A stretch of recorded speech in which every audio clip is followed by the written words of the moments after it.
بسم الله الرحمن الرحيم. أولا تحية للحضور الكرام وتحية الإسلام السلام، فالسلام عليكم ورحمة الله.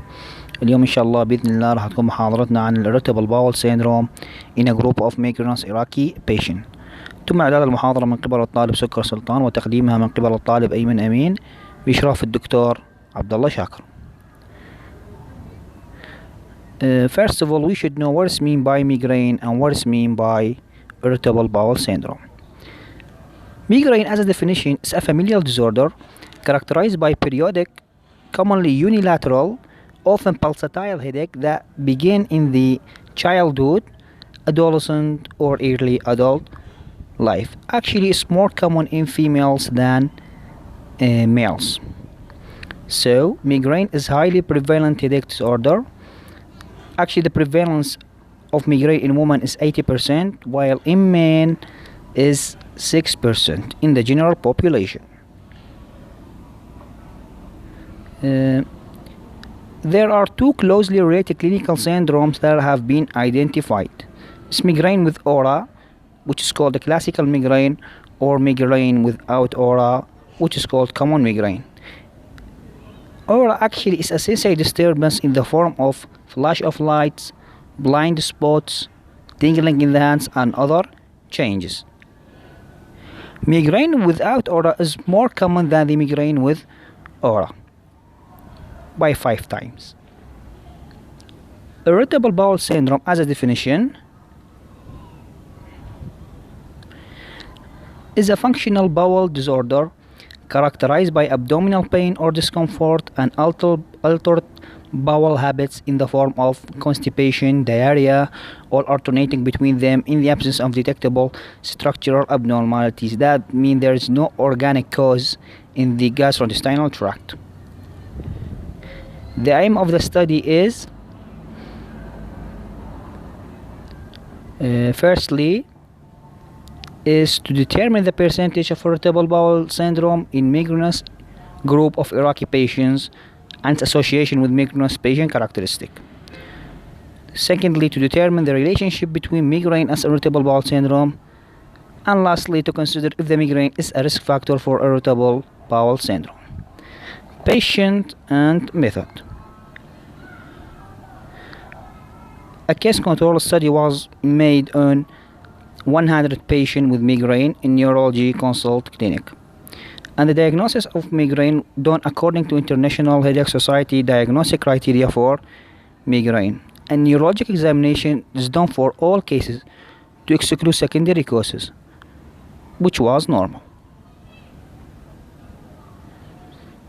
The control subject were 100 persons who were selected according to sampling technique. All of them were healthy. They had no migraine or any type of headache. Exclusion criteria for patients with headache that is secondary, for example, to infection, trauma, tumor, or vascular causes, or hypertension, or any other cause. Patient with any neurological deficit, abnormal neuroimaging, a pregnant woman and menopause were also excluded from this criteria, and exclusion of secondary causes of irritable bowel syndrome was done.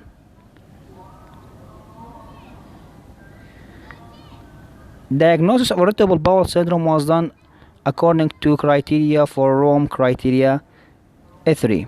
Laboratory investigation was done in the form of complete blood picture, ESR, general stool examination, and celiac serology, an ultrasound of abdomen and pelvic organs.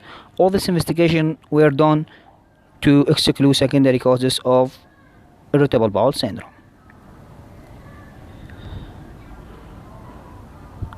Results and discussions. The table 1 shows the comparison between the mean age in cases and control for each gender. 100 patient of migraine cases was selected. 30 of them were male and the other were female, and 100 non-migraine control were selected. 28 of them were male and the other were females. In the table 2, it shows the relationship between the migraine and irritable bowel syndrome in the study sample. 31 of the migrainous patients were diagnosed with irritable bowel syndrome, and the other were normal. And 18 of the non-migrainous controls were diagnosed with irritable bowel syndrome, and the other were normal. So, in this study, the rate of irritable bowel syndrome in migrainous patients were 31, which is significantly higher than that of non-migrainous subjects. This table 3 that shows for us the relationship between the severity of migraine and presence of irritable bowel syndrome.